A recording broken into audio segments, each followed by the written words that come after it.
All I need is a rabies shot, some rattlesnake antivenom, and a priest to conduct an exorcism, and I'll get $33 million out of a cave in Colorado.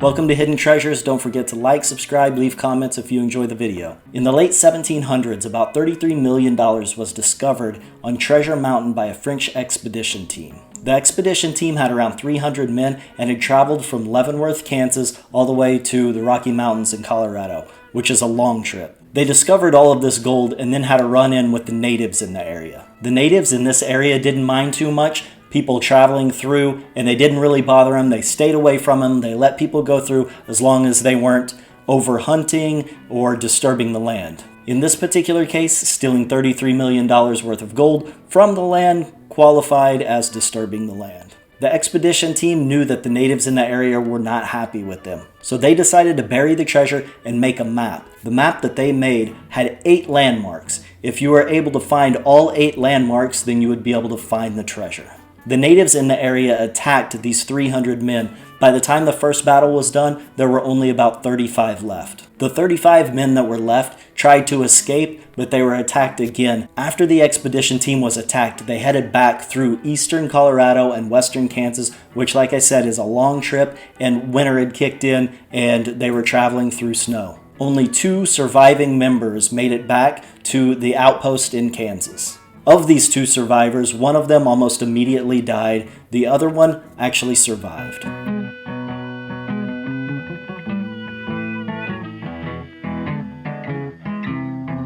It just so happens that the lone survivor from this expedition was the historian, and the historian had the map.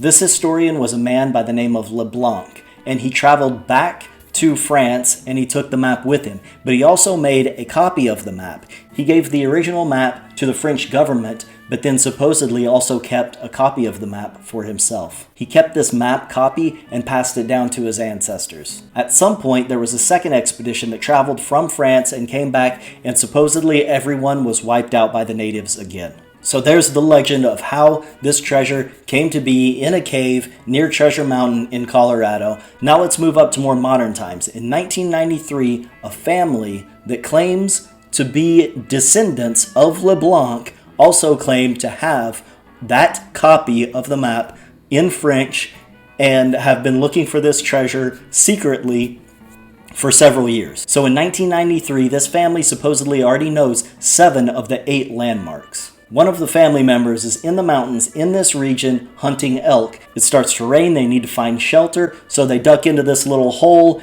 and realize that it's actually a man-made cave. So this is a very narrow cave, very small, but it is clearly man-made. And the person decides that they want to go back there and find out what's in the cave. So he gets on his hands and knees and starts shimmying back there and only gets to about 20 feet before he runs into a rock wall where the cave has collapsed and fallen in, and there's all kinds of rocks around there, and he just can't get past it. So at this point, he pulls out his flashlight and he just starts looking around on the walls. And of course, what he finds on the wall is the 8th landmark. So he goes back, tells his family all about it, tells them that he knows where the 8th landmark is, and they all gather up all of their stuff. The next day, they go out and they start trying to search in this cave. So it's a long, painstaking task. They're going down into this tunnel and trying to dig out and break up all of this rock where it's collapsed and have it not collapse on top of them anymore. So over the course of the day, they get another 12 feet into this tunnel.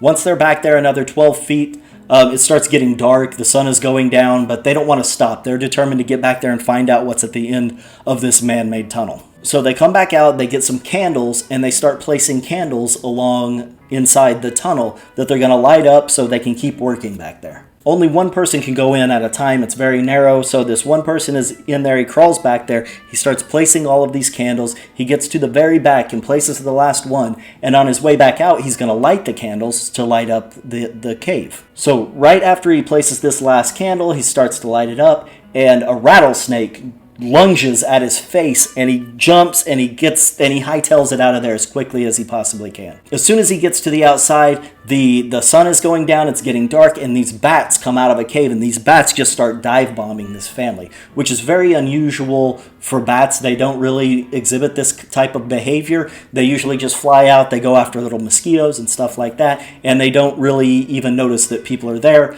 So this is really unusual behavior, and the family is a little freaked out at this point with the snake and the bats, but again, they're determined to go find out what's at the end of this tunnel, so they stick with it. So they decide to go back into the tunnel and light the candles along the way, lighting up the path going back there. As soon as they light the first candle, the last candle all the way back at the end of the tunnel also lights up by itself. At this point, an owl flies down, starts dive bombing them, attacking them left and right, and they're just completely freaked out with the snake, the bats, the candle that lit by itself, and now an owl is dive bombing them, and they turn around and they get out of there. Really, there's possibly $33 million back there, and you're not going to go get it because there's a snake, some bats, an owl, and a ghost?